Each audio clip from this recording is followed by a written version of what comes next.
Hey everyone, Rarity Dash here, and it's time for another reaction request. If you have a video that you would like me to react to, check the description below. There's a link that will take you to a Google document with all the relevant information. So today we're looking at another Angry Video Game Nerd video, and it's Bill and Ted this time. Yeah, we've got Bill and Ted for the NES. Now, I've definitely seen Bill and Ted. I think it's a very fun movie. It's a very dumb movie. But sometimes those are the most fun. Just really on-their-face stupid movies. And Bill and Ted is definitely that. Despite, it's about history, so it does have some, some smart to balance out the dumb, I guess. But it's a fun time. And, you got Keanu Reeves, before anyone knew who he was, really. And it's an entertaining thing. I was not unaware. Of course there were games for anything back then. I think, the NES era in particular was, at least after seeing so many on Angry Video Game Nerd, it seemed like an era all about these tie-in games, and a lot of them were terrible. Yeah, I was never aware of any Bill and Ted games. Definitely never played it. But it apparently existed, and we're going to learn about it, see what the nerd thought, yeah, just see what this episode has in store. Anyway, here we go. Let's go ahead, get it started. He's gonna take you back to the past to play the shitty games that suck ass. He'd rather have a buffalo take a diarrhea dump in his ear. He'd rather eat the rotten asshole of a roadkill skunk and down it with beer. He's the angriest gamer you've ever heard. He's the angry Nintendo nerd. He's the angry Atari Sega nerd. He's the angry video game nerd. All right. What happens when you take an 80s comedy film like Bill and Ted's Excellent Adventure and turn it into an NES game? Two guys are struggling to pass their history course, so they go back in time in a phone booth to get the aid of famous historical figures.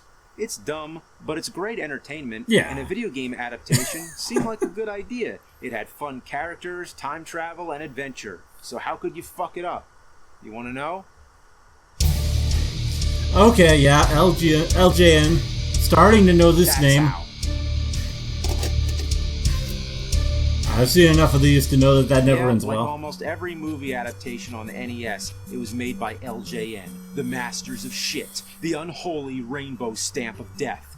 The plot of the game is Isometric. that rebels have gone back in time, taken famous historical figures, and put them in different time periods. The goal is to find them all and put them back in their correct time periods. Who are these time rebels, and why do That's they a want to do good this? question. Well, guess what? They're never referred to again. Yeah, they're just for your imagination. Man, wouldn't it be funny if we put Thomas Edison in ancient Egypt? How about Galileo in the Jurassic period? Yeah, we We're assholes. probably should have expanded on that. The reason you're trying to return these It's historical a very dudes weird to idea. the proper times is to prevent history from being altered. Yeah. Specifically to keep their rock band together, the Wild Stallions. Really? That's the whole big deal?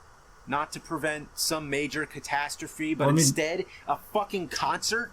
First The thing Wild that happens Stallions when you were start pretty the important game, in the you're future, given a from what I phone book recall. with numbers for the So, historical dudes. If you try calling any of these In the people, lore of the nothing Bill and Ted happens. universe, I think it Not makes that any of these sense. people would have phone numbers anyway. There's no in-game instructions. No, you're left on your own to figure this out. Like, good luck, asshole. Oh, look, there's a blinking red number under the number. I guess I'm supposed to call that, huh? Thanks for making me flip through all those fucking pages. Next thing, you're in what they call a time circuit, where you have to shoot the phone booth across all the digits of the phone number you're trying to call. You think they overthought this a little? How about just a cutscene showing the phone booth spiraling into a time warp? Again, there's no instructions. I assume I'm supposed to go hit all the digits in order, and that pink ring is to help guide the phone booth? I'm just guessing here. What's the point of this? Why can't you just start the game? Couldn't you just dial the number and go straight to the stage? And speaking of that, what's the point of dialing the number? How about just select the page with the person you're trying to get to? Yeah, But that they doesn't matter either, overcomplicate because it. Rembrandt's always the first one it lets you call. Why couldn't it be like the Mega Man games, where you can play whatever stage you want? Here, everything has to be done in the order the game wants you to. So all this page turning, dialing, and time circuit bullshit has no purpose whatsoever. Wait, It's just there to it's pad out the game. automatic?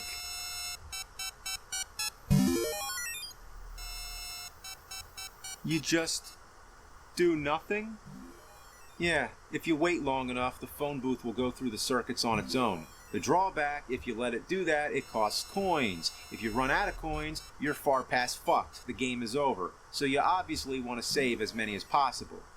That's the only advantage to blasting yourself outside the circuits. Free time travel. In the later stages, the time circuits get harder. You have to avoid the skulls because they take your coins. And where's the rest of the circuits, by the way? Isn't there supposed to be one more digit? Where is it?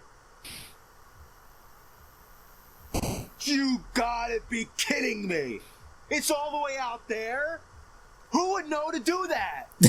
And if that's not cryptic enough, you have to hit one of the pink skulls. One of them takes your coins, the other one makes the last digit appear. So it's a 50% chance you'll get the right Wow. one. That is some supreme bullshit. Once you finally get to the real game, you'll notice how much grade A ass suckage you're in for. Get ready for this shit. But first, the basics. As you notice, they attempted a three-dimensional world. I have to give it to them, it was kind of ambitious to do on the NES, but you're still stuck to moving at 90-degree angles. You play as either Bill or Ted. They don't interact on screen together, which is pretty shitty for a game with such a recognizable duo. It was all about So that, we're the looking movie. for Rembrandt. And you know what? I dare to say they missed the opportunity to make this an educational game. It didn't have to go overboard. It could have still been an action-adventure game with some informative elements. It's all about finding the historical dude, but there's no aspect of the game where you return them to where they belong. Wouldn't it be nice if they at least had a little description in there to tell you who Rembrandt is, instead of just his fucking phone number? And all these time periods are so vague. They're mostly just graphical redesigns of the same stage over and over again. They don't tell us where or when any of this is supposed to be. There's games that are educational, but suck as a game. But this game just sucks both ways. Where'd the music go? I shit you not. Every time you start the game, the music lasts for 30 seconds, then stops. I'm not complaining too much because the music is ass, but why? They didn't know how to program it to loop? The rest of the sound effects are no more advanced than what you'd hear on the Atari 2600. There's mainly two sounds, jumping and falling on your ass. Get used to those two sound effects. That's most of what you'll ever hear. Back to the controls. Check out this crap. You can never see where you're going because you're always waiting for the screen to catch up. Classic two-gear diarrhea. Instead of giving you freedom to walk around, you have to follow the path. Apparently, Ted can't walk on grass. You can't even get near the side of the path. If you cut the corner too sharp, you get stuck. And it takes you on the most indirect route possible. Oh, fuck. If you jump into the green, This looks you're tedious. stuck as a dog turd on a hot summer sidewalk. You have to keep hopping until you get out. It's like trying to get out of a sand trap on a golf course. And with those jump sound effects, it really reminds me of NES Golf. That is similar. Come on. Come on. Oh. Fuck. This is among the most annoying things in video gaming history. This is like the fucking bombs in Dr. Jekyll and Mr. Hyde, the narrow jumps in Ninja Turtles, the snipers in Dick Tracy, the stairs in Ghostbusters, the pits in Ugh. Oh, but sometimes it lets you walk on the green. Yeah, sometimes. Oh, well, that's not it's confusing one of at those all. games that keeps changing the fucking rules. What happened here? Where'd I go? Found some kind of glitch. The enemies are just random guys. Some of them take your coins and some of them take you to the dungeon. Fuck, no! The people who stand still help you out. They give you coins, or better yet, weapons. That really helped. All the weapons have the same range. They just fly about 10 miles away. There's no straight attack. How about give me a crossbow or something? No. You know what you're using? You know what this weapon is? It's a textbook. A fucking textbook that explodes. By the way, this won't change history at all. Let's go around blowing people up. Let's kill some ancestors. Yeah, That's really great. that's as long a as good it doesn't point. affect the Wild Stallions concert. When they come back to the present, it's going to be some kind of Planet of the Apes shit. They're going to be playing to an audience full of intelligent sloths. Another item you can get is an audio cassette. I love how the knight casually says, "Bill asked me to give you this audio cassette," as if the knight would have any idea what that is. What does it do? It plays music and makes everybody dance. It's real helpful, especially since you don't even need a cassette player. Just throw the cassette on the ground. Yeah, that's how that works. Hey, want to listen to some tunes?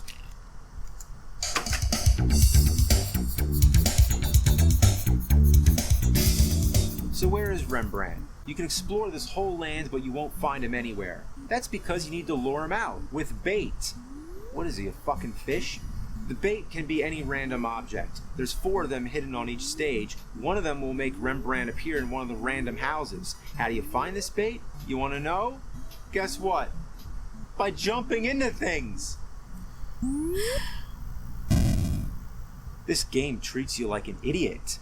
Like, hey kids, you want to play in Bill and Ted game? Well, here you go. Go jumping around in the fucking bushes and fences. That'll keep you busy. Have fun. There's no shortcut around it. You have to roam the entire stage, jumping into everything. And I mean everything. There's people who give you clues. Sometimes it's as simple as going up and talking to them. Other times, you have to select your own responses. The right answer will lead to another thing you have to respond to, and then another, and you just get stuck in this whole dialogue tree. I hate this shit. All the answers are the same surfer lingo bullshit. How are you supposed to know which is the right answer? Also, you have to use A to switch through responses, and B to select the response you want. How about just left or right? Yeah. And the button to select, because the first time playing, you'll never know if it's A or B, so you always end up selecting something that you don't want. It's trial and error, and it's not intuitive at all. When you do get a clue, it's always something vague, like look for something strange in a tree, or look near the crossroads. That really helps. Near the crossroads? Which fucking crossroads? This is Castlevania 2, Zelda 2 bullshit. And I love it when they use directions like north and south. The game is slanted at a 45-degree angle. That's Which way true. is south? How about a compass? How about a map? How about anything? Oh, that's nice. I'm stuck. Is this where the scenery runs out? Then there's all these open doors that you can't go in. That's another peeve of mine. If you can't go in the door, don't have a door there. At least make the door closed. It's a psychological tease. I hate games that do that. Fuck the townspeople. Fuck not knowing where to go. I'm gonna get the power. Nintendo power. Okay.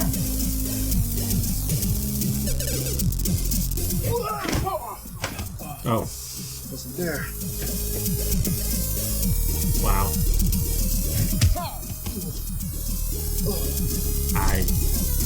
Yeah. Oh, I guess it worked. Well, it helps to visualize the layout of the stage, but where's the starting point? I'd like to know where I am. You know what? That's because the game always starts you somewhere different. You can control where it starts you. When the time circuit finishes, you're supposed to hold up or down or some shit. I don't know. I don't fucking know. Then there's certain doors that act as warp zones and transport you somewhere else. The magazine doesn't tell me that either, nor does it tell me where the historical dudes are. I know they appear in random houses, but there's probably a few different designated spots. For the bait, it just gives you a circle showing the vague area where they are, not the exact bush or fence. This is one instance when Nintendo Power just didn't bother because the game was too shitty. At least I have an idea where to look now. Nice, I found something. By looking at the magazine, you may call that cheating, but the game doesn't even play by its own rules. Bill and Ted were the ultimate cheaters. What have we learned from the movie? If you're failing your history course but happen to have access to a time machine, bring the history to the classroom. If that happened in real life, would the teacher give them an automatic A? Or say, yeah, that's pretty amazing you brought Abe Lincoln here, but you still gotta pass the test. Yeah? I finally found Rembrandt, and for one dialogue box you have to hit B instead of A, again changing the rules around. Wow. You have to choose which item to give him. There's only one correct choice. Let's say I give him the skull. That's the wrong one, so I have to start over. The correct item is supposed to be something that would belong to this historical figure, and here's where the game could have been somewhat educational. But instead, it's a joke. For example, for Julius Caesar, you're supposed to give him salad dressing. Wow. For Thomas Edison, you're supposed to give him a compact disc. Yeah, let's not change history, by the way. For Cleopatra, a credit card. For Elvis, a gravestone. Here you go, Elvis. Here's your fucking gravestone. You're gonna die. For King Arthur, the Holy Grail. Oh. Yeah, entire stories have been written about finding the Holy just Grail. Find You're that? gonna find it by casually slamming into a bush or a fence. I mean, I guess they did try that. For Jesse James and Uzi. You're gonna give Jesse James a fucking Uzi? Probably not a good idea. Give a notorious outlaw a more contemporary weapon. Yeah, just help him out. Might as well give, I don't know, Vlad Tepes an atom bomb. Anyway, I give Rembrandt the paint roller, and he says, let's party. That's exactly what he'd say. He also mentions that he'll pay for the call. Of course, here's some coins for your phone booth time machine from the future. And now we have to go through the damn time circuits again. My coins ran out. Didn't that motherfucker say he was gonna pay? Oh, great. I have to roam around this fucking stage again looking for coins? I've had enough. I'm losing my faith in the NES library. Was there any quality control here? You know, that seal quality? Did that mean anything? Apparently not much. Games before they dumped them in the back of every KB's and Toys R Us? How many of these games are worthless? All the LJN ones, I can tell you that. I forgot about that. There are good games Been here. a while. There are. Zelda, Mario, Metroid, Contra, Castlevania, Mega Man, but then a big fucking shitstorm hit it! A shitstorm of horrible games! And at the middle of it all, a rainbow! A rainbow of shit! LJN! And Bill and Ted might even be the worst LJN game on the NES. It doesn't just have some flaws. There's no good and bad. This game is all bad. Like, I'm impressed. How did they do it? How did they make it so bad? Bad doesn't even describe it. It's disgraceful. It's putrid. In fact, I looked up the word putrid in the dictionary. There's no definition. It's just a picture of Bill and Ted on NES. Curse this fucking game. Curse the plastic that encases this dung heap. Literally, it's a plastic shell filled with shit. It's fucking shit. It's ass. It's garbage. And that's it. Good night. Oh wait, I forgot to mention, as a matter of fact, it also sucks monkey fuck, and it's a worthless, pitiful pile of snot-dripping, pus-bubbling, wet, steaming mountain of buffalo butt dump. Mere descriptions can't even describe the inane lack of common sense that even a child would possess when making a game with chalk on a sidewalk. I can't even come up with a description that's foul and disgusting enough to even come close to this rancid abomination. Can't describe it. I'm done. For real this time. Wow. He's coming back, isn't he? This game is diarrhea coming out of an old woman's bleeding vagina! It's fucking terrible! What were they thinking? I know. They weren't thinking. Well, that was quite the ending rant. But yeah, that game looked awful. Like, that was legit, like, terrible. It's terribly thought of. Terribly designed. And just terrible in terms of control. I don't know if I really have anything else to add. I mean, that one just... Yeah. Did not look like a good game at all. And I think there is potential of a property like Bill and Ted to make a good game. So, I definitely think they dropped the ball on this one. Like, this could have been good, but no. Just no. Anyway, nothing else to really add. I hope you guys liked the reaction. Let me know if you did, and see you in the next one.